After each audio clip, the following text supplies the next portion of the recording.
I was mayor a long time ago, and we've come a long, long way since I came into office in 1988, when we were just beginning to recognize that there were a lot of people on the streets of our cities, not only here but all over America, who were having difficulties finding housing. And we began to look at that for the first time with some serious recognition of the problem. Because prior to that, we treated people that we saw on the streets as some kind of a disaster. And it was, and it is, continues to be that. But at that time, we thought that people living on the streets was a temporary problem that we could fix, and we used what I call the American disaster model. We've seen that all over the country, still do, when there is a disaster, whether it's a tornado or an earthquake or anything in between. What do? When people are hurt, we go in, we take them out of the disastrous situation, we open up centers that are in a high school gymnasium or something else like that, where they come in, we set up their we set them up with blankets and beds. The Red Cross comes in with coffee and donuts, and after a couple of weeks, and when the disaster has subsided, they leave, they go back, and they resume their lives with whatever support comes from insurance policies, if it's an earthquake, and a variety. And it's handled with that kind of a model. And that's what we started to do in the late 80s when we saw people on the streets. We took them, we put them into a center where they could get some kind of sustenance, but in 2 weeks, nothing changed, because we did not recognize that there were presenting issues that caused the homelessness. So it was not only being without a home, but it was also being without, depending on the person, a job, or it could be their mental health, it could be drug addiction, it could be runaway kids, it could be abused domestic partners, whatever. But that could not be fixed with 2 or 3 weeks in a facility that was designed as a disaster center. And so we began to recognize in 1988, 1989, that we needed to combine housing with the appropriate services depending on the needs of the individual who was on the street. And so we developed the first plan that incorporated the 3 kind of tiers that we still use today as the bones or the fundamentals of our approach to homelessness. The first is obviously an intake, some kind of an intake center, where we start to take a look at each individual in order to determine what that person needs to get back on their feet if they're capable of it, in addition to a home. And so once that is done, in my day we called it a multi-service center, where we evaluated people, diagnosed them, and then figured, where do we put them?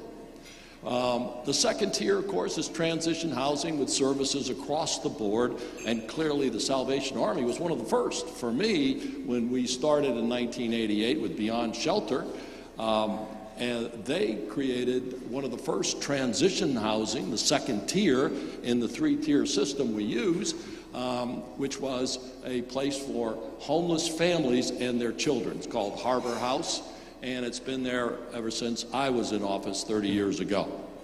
And then the final tier, hopefully the end result of the previous 2, was to get people into independent living in housing like the rest of us live in, or something therein. Well, we've come a long way since then, but unfortunately the problem has gotten worse and worse and worse, so that today, and there are an estimated anywhere 12 to 15,000 people on the streets of our city. And you go to Oakland and they'll tell you the same thing. You go to San Jose and you hear the same thing. Los Angeles is even worse.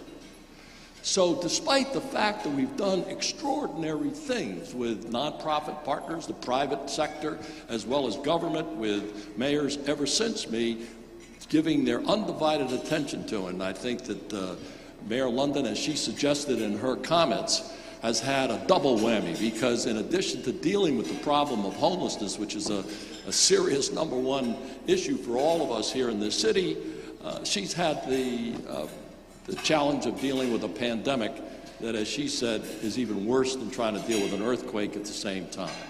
And I commend her for doing an extraordinary job with the pandemic and doing a marvelous job with homelessness, even though it is still very prevalent with us today. So how are we going to change this? What's different? What are we going to do? Clearly, what we're hearing about the way out is extremely important and an essential piece of the city's response to this issue. But quite frankly, today, if I were mayor, it's not enough. It's not enough. I think that, and we're lucky that we have an administration in Washington that understands what this issue is all about and is sympathetic and supportive.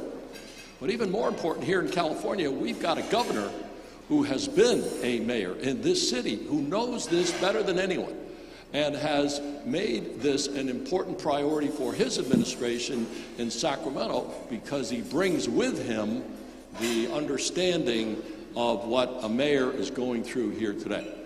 And so with that in mind, I'm going to surprise Jason here with what I call a exceptional intervention. I think that we need to revisit the question of opening the old mental hospitals that we had when Ronald Reagan was governor, and closed, and repurpose them to be therapy centers on a mass scale for the number of people we see who have mental problems in our cities, as well as drug addiction. And if we were to do that, when you talk about the statistics today in our city, just this one, somewhere between 12 and 15,000 people, with the estimates being anywhere from 40 to 50% of them being mentally ill or drug addicted, if we could take them and move them to therapy centers in the old hospitals that have been hopefully renovated and repurposed with support from the cities to operate them, I think that we would then be left with, say, half the population we see today in our cities. And that population is a manageable population, whether they are runaway kids or abused women or unemployed people or a variety of other issues that can be managed, in my opinion, on a local level with the resources that we have in place. However, if we are going to continue to try to deal with a needy, mentally ill population, or a drug-addicted population that is in a halfway house in the Tenderloin who comes down to the street and has a supermarket in front of them, I don't think we're ever going to catch a hold of this. So I am proposing that we begin to explore the idea of a partnership with the state that reopens those facilities, repurposes them for the kind of population that needs their help today, and is supported so that the state doesn't have to pay the whole freight by some of the $1 billion that we're spending now in the city to try to keep up with this problem. Thank you, Mayor Agnos.